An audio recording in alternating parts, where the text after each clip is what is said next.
किसी की सहायता करने से पूर्व ये विचार कर लेना आवश्यक है कि किसे क्या, कब और कितनी सहायता देनी चाहिए कि उसका दुरुपयोग ना हो।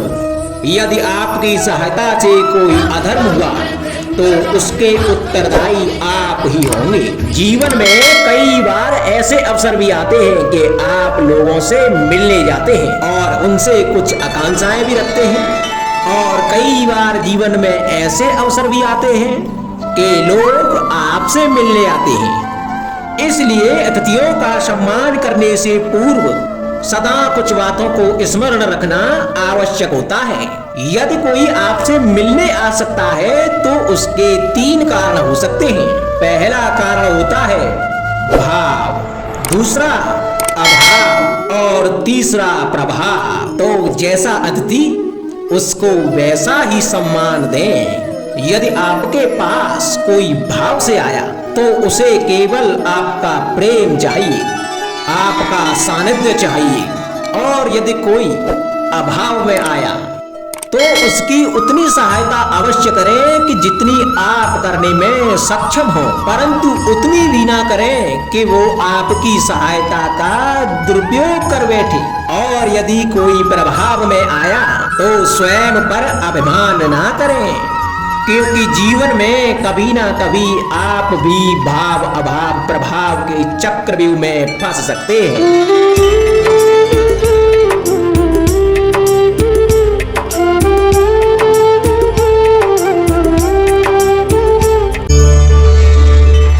कभी आप ब्रह्म मुहूर्त में जगे हैं? जगकर देखिए, संध्या होने के पश्चात जब रात्रि का अंधकार सारे संसार को धीरे धीरे अपने अंधकार में निगलने लगता है, तो यही अंधकार ब्रह्म मुहूर्त में भोर होने से ठीक पूर्व तनिक अधिक काला हो जाता है। कुछ समझे, हमारा जीवन भी कुछ ऐसा ही होता है। जब हमारे जीवन की समस्याएं कठिनाई अपने अंत पर होती हैं, तो यही समस्याएं कठिनाई एक भीषण रूप लेकर हमारे समक्ष खड़ी हो जाती हैं। और ऐसी परिस्थितियों में अधिकतर लोग हार मान जाते हैं, भय खा जाते हैं। परंतु ऐसी स्थिति में आप हार ना माने, भय ना खाएं, दृढ़ रहें, निरंतर आगे बढ़ते रहें। तो प्रकाश के रूप में हमारा स्वागत करने के लिए सूर्य उदय सदा हमारे समक्ष प्रस्तुत रहेगा। आपने बरगद के वृक्ष को देखा है? जितना विशाल उतना दृढ़। पतझड़ में वो सूख जाते हैं परंतु दुर्बल नहीं होते, टूट कर गिरते नहीं। और उसके विपरीत दलदल में उपजे वृक्षों को देखें, वो दिखने में तो हरे भरे होते हैं परंतु इतने दुर्बल होते हैं कि जल धारा के हल्के से वेग से वो गिर जाते हैं। परंतु ऐसा क्यों होता है? इसका कारण है जड़ें। जिसकी जड़ें दृढ़ भूमि में है वो हर चक्रवात, हर अफवाह को सह लेता है। जो दलदल में है वो स्वयं की जड़ों को दुर्बल बना लेता है। कुछ ऐसा ही मनुष्य भी होता है जो अधर्म, कुकर्म, असत्य की धरा पर उपजा है। वो कठिन समय की एक मार भी नहीं सह पाता। और जो मनुष्य सत्य और धर्म की धरा पर उपजा है वो हर समस्या से जूझ कर आगे निकल जाता है और सफल हो जाता है। अब आप पर निर्भर करता है कि आप क्या बनना चाहते हैं। हमारे जीवन में मित्र और शत्रु बड़ा ही महत्व रखते हैं। यदि गंभीरता से सोचा जाए तो ऐसा कोई क्षण नहीं जब हम अपने मित्रों के बारे में ना सोचते हों या फिर शत्रुओं के बारे में। हमारा हर कार्य या तो हमारे मित्रों के हित के लिए होता है या फिर हमारे शत्रुओं के अहित के लिए। हम हर स्थान या तो अपने मित्रों के साथ होते हैं या फिर अपने शत्रुओं के साथ। कोई नहीं चाहता कि उनका शत्रु प्रसन्न रहे। संसार में हर कोई अपने शत्रु को नष्ट कर देना चाहता है और ऐसा करने के लिए वो हर संभव प्रयास करता है। उसे आर्थिक, मानसिक और शारीरिक हानि पहुंचाने का प्रयास करता है और यदि मैं आपको आज ऐसा मंत्र सिखाऊं जिससे आप अपने शत्रु को सदा के लिए नष्ट कर दे तो, और वो मंत्र है शत्रु को मित्र बनाना। अपने सभी शत्रुओं को अपना मित्र बना लीजिए और आपके सारे शत्रु स्वतः ही समाप्त हो जाएंगे। राधे राधे।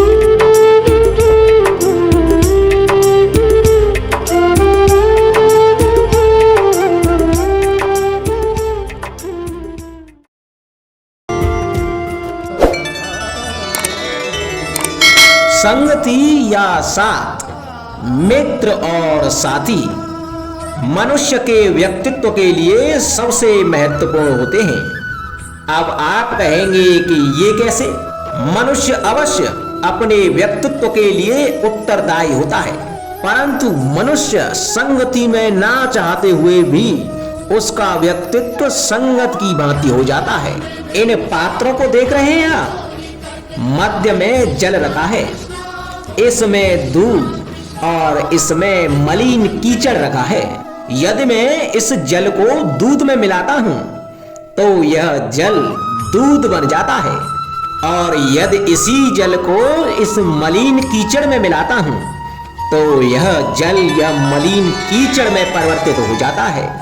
हाँ, ऐसी कोई युक्ति नहीं कि जल बिना घुले मिले दूध या कीचड़ में अपना अस्तित्व बनाए रखे या इनसे अलग बना रहे। और ठीक ऐसा ही मनुष्य के जीवन में भी होता है कि यदि एक गुणहीन व्यक्ति गुणवानों की संगत में बैठे तो उसे भी गुणवान समझा जाता है, सम्मान का पात्र समझा जाता है। और यदि एक गुणवान व्यक्ति गुणहीनों की संगत में बैठे तो उसे भी तिरस्कार मिलता है। इसलिए अपने जीवन में संगति सोच समझकर सावधानी से चुनिएगा। कभी खेत में किसी किसान को खेती करते देखा है? वो उसे सींचता है, जोतता है, पशु पंछियों से खेत की फसल की रक्षा करता है, परंतु एक बात का वो सबसे विशेष ध्यान रखता है कि कहीं खेत में खरपतवार न उग जाए, क्योंकि एक खरपतवार का लान खेत की सारी फसल को नष्ट कर सकता है। ठीक उसी प्रकार यदि वंश की कोई संतान खोटी निकल जाती है तो वह समूचे वंश का सर्वनाश कर देती है। इसीलिए संतान के लालन पालन में ध्यान देना आवश्यक होता है, क्योंकि संतान वो फसल होती है जो वंश की आने वाली पीढ़ी को महान बना सकती है या फिर वंश का पतन भी कर सकती है। मनुष्य के जीवन में संतान का बहुत महत्व है। उस संतान के लिए वो कितने कष्ट सहता है, उसे पालता है, पोषता है, और यदि यही संतान उसके संताप का कारण बन जाए तो क्या ये उसका दोष है? अधिकतर ये दोष हमारे लालन पालन का होता है। बचपन में बालक के हठ को मानकर हमें आनंद की अनुभूति अवश्य होती है, परंतु धीरे धीरे अपने बालक के हठ को मानकर उसके हठ के दास हो जाते हैं। एक हड्डी उद्दंड और असंस्कारी संतान उस सूखे वृक्ष के समान होती है कि यदि उसमें आग लग जाए तो वो सारे वन को भस्म कर डालती है।